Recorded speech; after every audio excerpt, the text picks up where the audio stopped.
tarde, pessoal. É com muita satisfação que estou aqui em Canabrava. Nunca pensei, não é? A gente não pensa.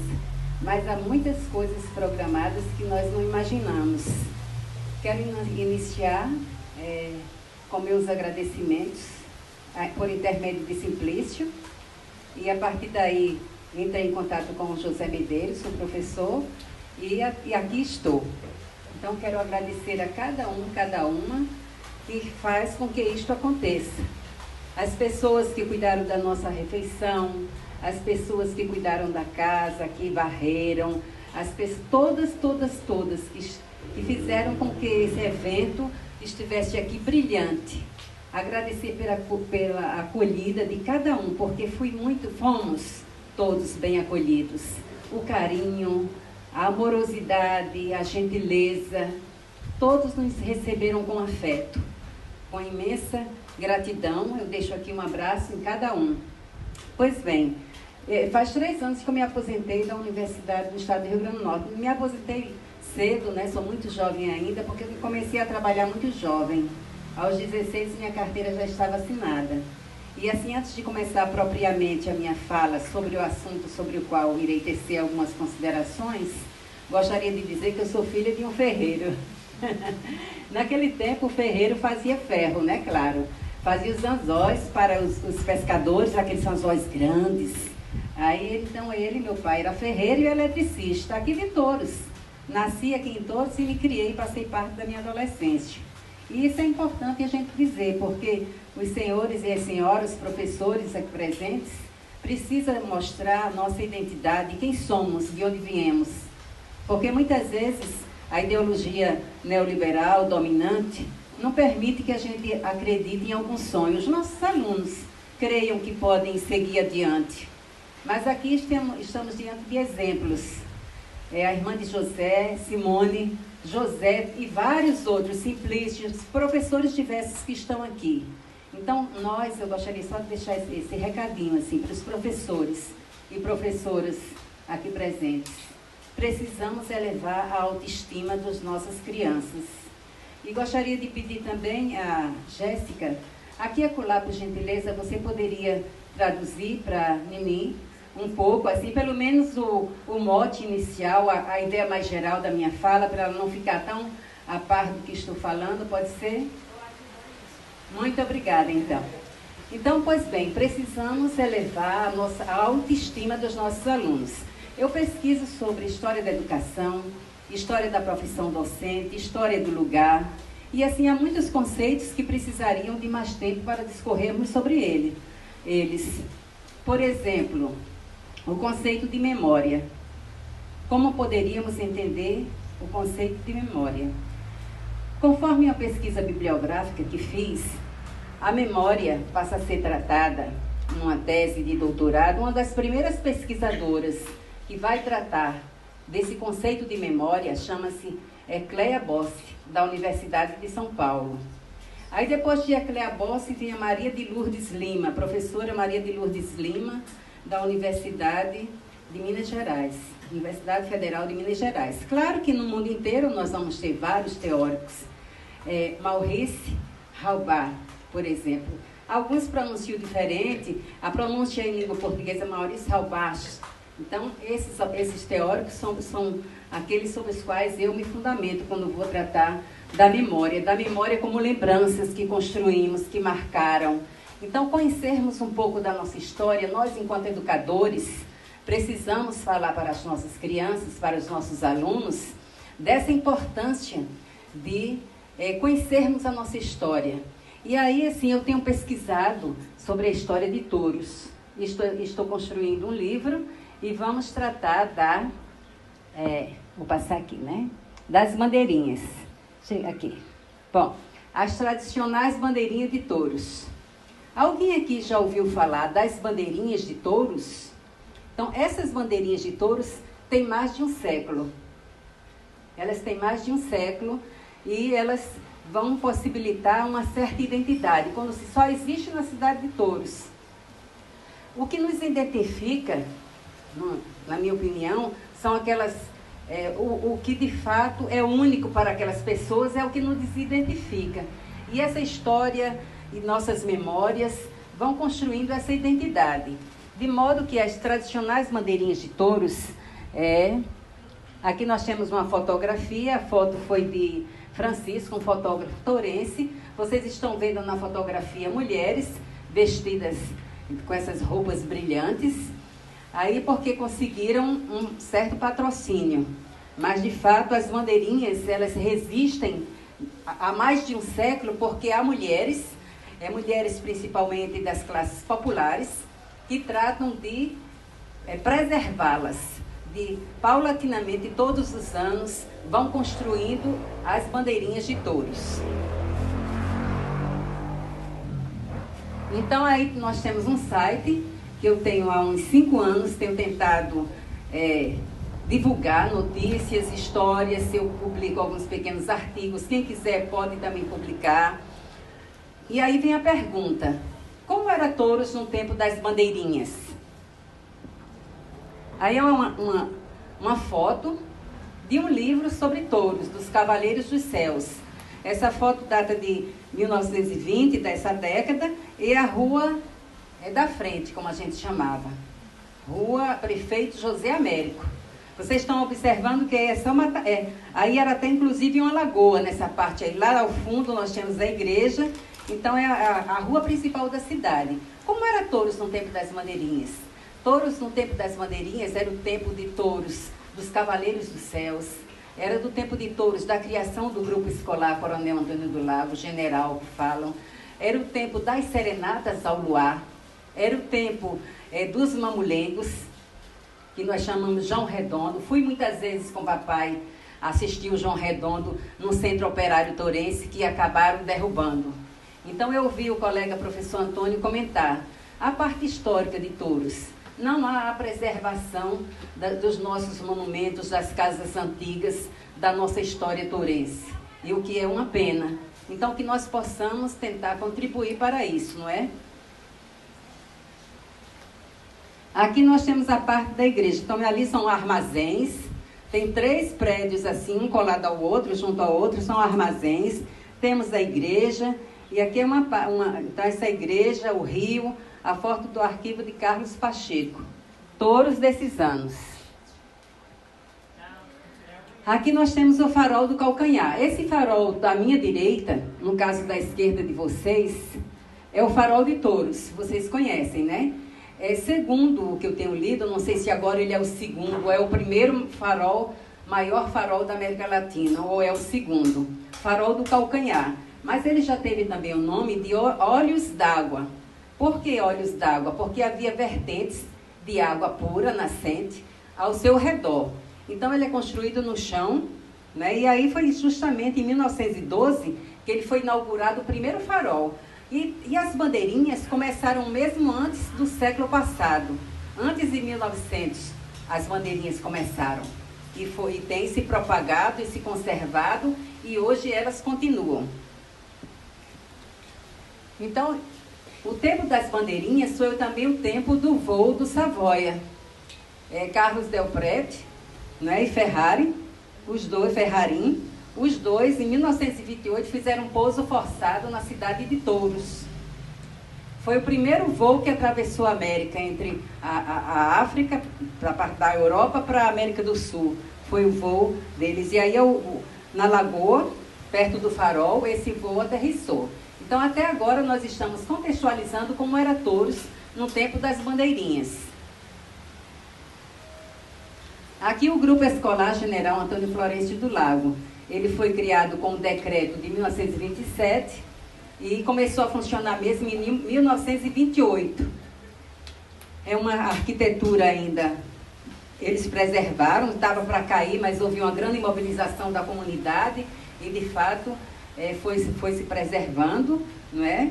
E, assim, eu entrevistei na minha tese de doutorado uma professora que foi diretora dos anos 30 aos anos 60 dessa escola.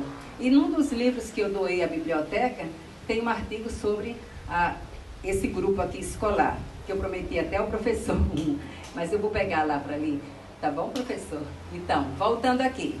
A esse grupo aqui, brilhantes pessoas possibilitaram dar continuidade a seus estudos. Por exemplo, pessoas que saíram do anonimato e hoje são mestres, doutores, professores e que constroem a sua história. Aqui mesmo, nessa plateia onde vocês estão, hoje nós nos sentamos hoje aqui.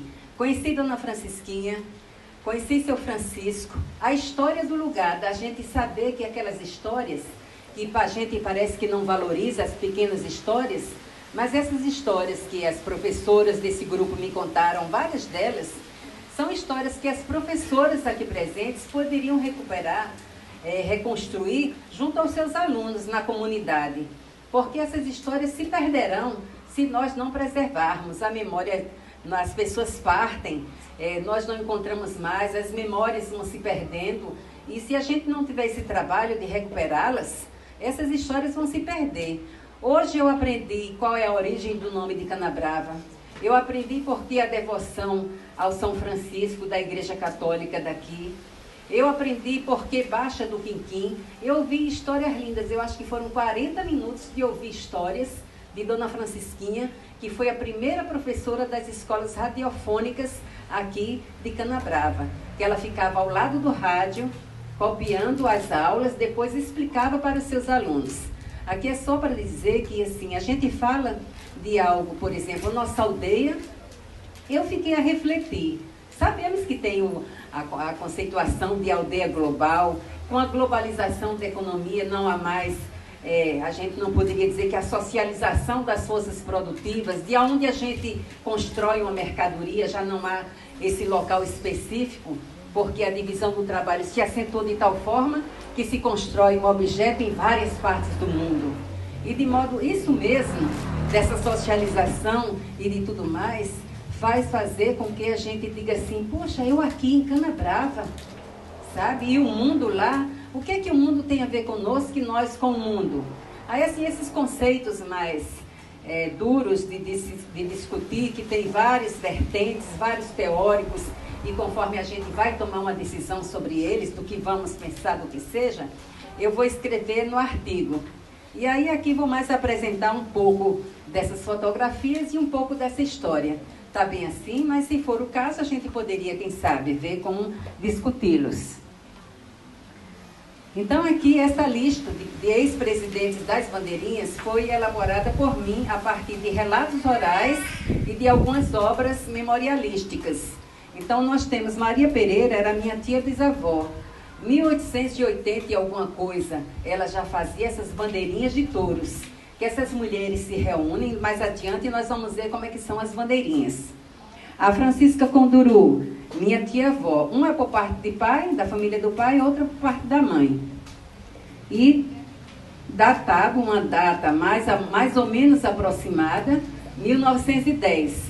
Joana Pacheco chega de Areia Branca, mora na Rua do Capim, que hoje é conhecida como a Rua Ferreira Itajubá, um grande poeta tourense, e ela vai se organizar. Era uma mulher fina, refinada, educada, bonita, charmosa. Tudo que você quisesse saber de granfinagem, como a gente disse, procurasse Dona Joana Pacheco, segundo as obras memorialísticas. E aí Joana Pacheco vai organizar as bandeirinhas de touros. Aí eu fiquei me perguntando, será que Canabrava também tem algo assim? É uma atividade que tem sido se propagado, que até hoje continua, uma dança, uma conversa, uma festança, um culto. Aprendi sobre aqui de Canabrava, por exemplo, aprendi sobre por que o nome da igreja, a devoção ser São Francisco de Assis, por causa da parteira de Canabrava. E aí os meninos vão ser chamados Francisco e as meninas Francisca. Então aprendi assim, histórias lindas contadas por Dona Francisquinha. Voltando aqui. Aí, Francisca Conduru, é tia do meu pai e minha tia-avó. Deu continuidade a essas bandeirinhas na cidade de Touros. Primeiro a reunião era na casa de uma pessoa responsável, no caso de tia Chiquinha Conduru. E as mulheres se reuniam, só mulheres, não, o elemento homem não fazia parte das bandeirinhas. Elas dançavam ao som da Rebeca, dançavam até a meia-noite. Quando chegava a meia-noite, elas iam tomar o banho no rio. que hoje está altamente poluída, e se nós não cuidarmos das nossas fontes, dos nossos rios, vão ficar dessa forma. Depois vem, em 1940, Geracina. Então, Geracina também em memória. Ela também cuidou e era coordenadora. Como o José, o professor José hoje estava dizendo, tem que ter alguém para puxar.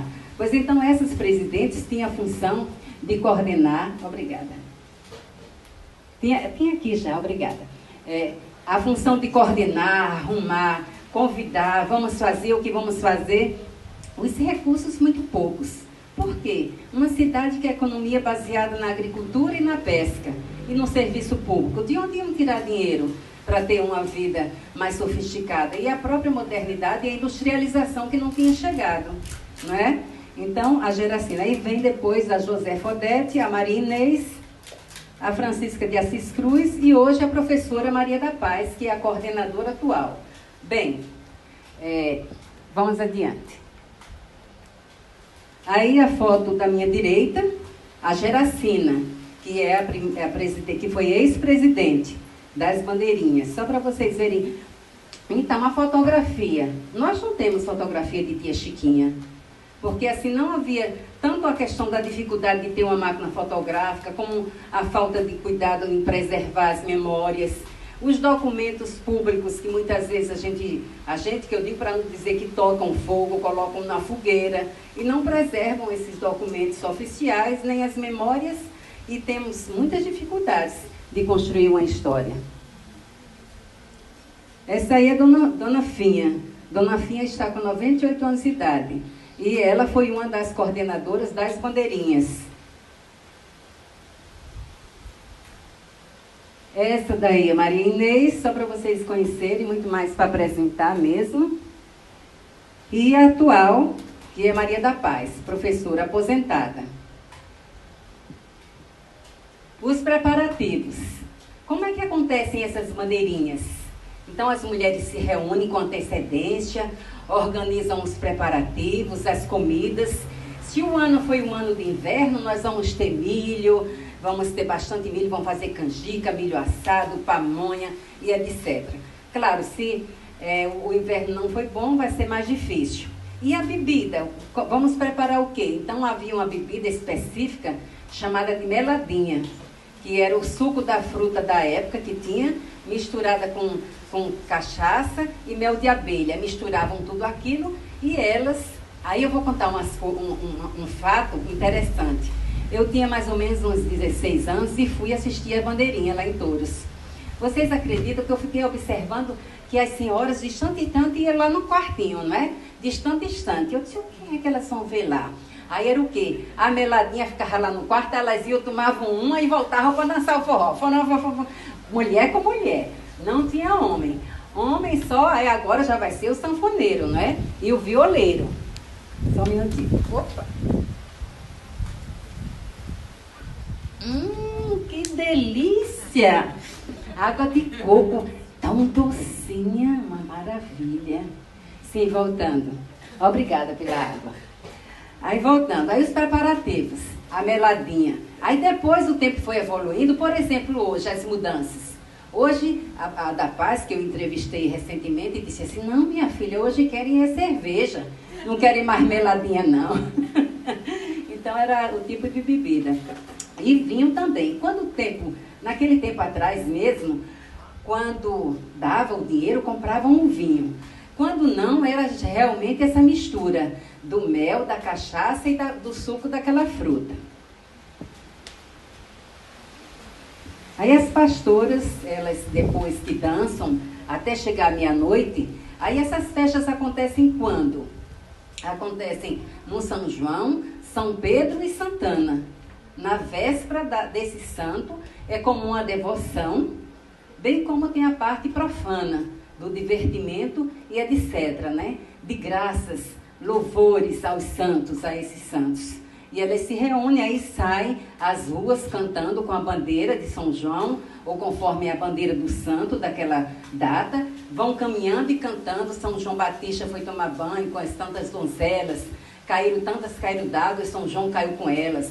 Porque a questão da limpeza, Alguém aqui já ouviu falar ou já viu as bandeirinhas? Levante o braço para ver. Pronto, temos aqui umas 6 pessoas que conhecem as bandeirinhas. Então, as bandeirinhas são específicas de touros, como eu vos disse. Então, é assim, aí elas vão... Hoje não há mais o banho, que é uma outra diferença. E agora os homens também, quando elas voltam do trajeto, vão caminhando a rua assim, até chegar. E qual o local? Antes era na casa das mulheres coordenadoras. Hoje acontece no Clube dos Idosos. E aí os homens agora já estão a participar do evento. Após o trajeto, os homens vão para lá e vão dançar com as senhoras, com as mulheres, o forró, e vai varando à noite a festa das bandeirinhas. Elas caminham cantando e evocando. Outra coisa também que mudou é que antes só uma moça donzela para carregar a bandeirinha. E hoje qualquer pessoa, qualquer pastora poderá carregar a bandeirinha à frente das pastoras. Quanto tempo eu tenho ainda? Vixe Maria! Aqui as dificuldades, mas já estou concluindo. Falta de incentivo das autoridades locais, preconceito aos idosos, alguns relataram. A primeira entrevista que eu fiz para fazer esse estudo foi em 85, aí depois em 90, e recentemente eu fui convidada para fazer uma palestra num grupo lá no Isabel Vieira, e eu entrevistei a coordenadora atual das bandeirinhas. E elas estão concorrendo a um prêmio estadual regional de festejos e etc. E eu acredito que vão ganhar. A falta de valorização da cultura pela maioria dos jovens, eles precisam conhecer e valorizar. Porque às vezes a gente diz assim, o que é para ser valorizado numa comunidade como Canabrava? Não é? É possível chegar lá, nós professores e professoras, precisamos sempre mostrar para os nossos alunos que algumas pessoas, como eu tive um aluno, que hoje é doutor em física, ele recebia R$50 por mês do seu professor, do seu pai, que era agricultor, e morava na casa de estudante, e ele, para comer uma coisa diferente, ele saía mais cedo da sala de aula para poder cozinhar para os outros colegas. E quantos de nós não estamos aqui que tivemos tantas dificuldades?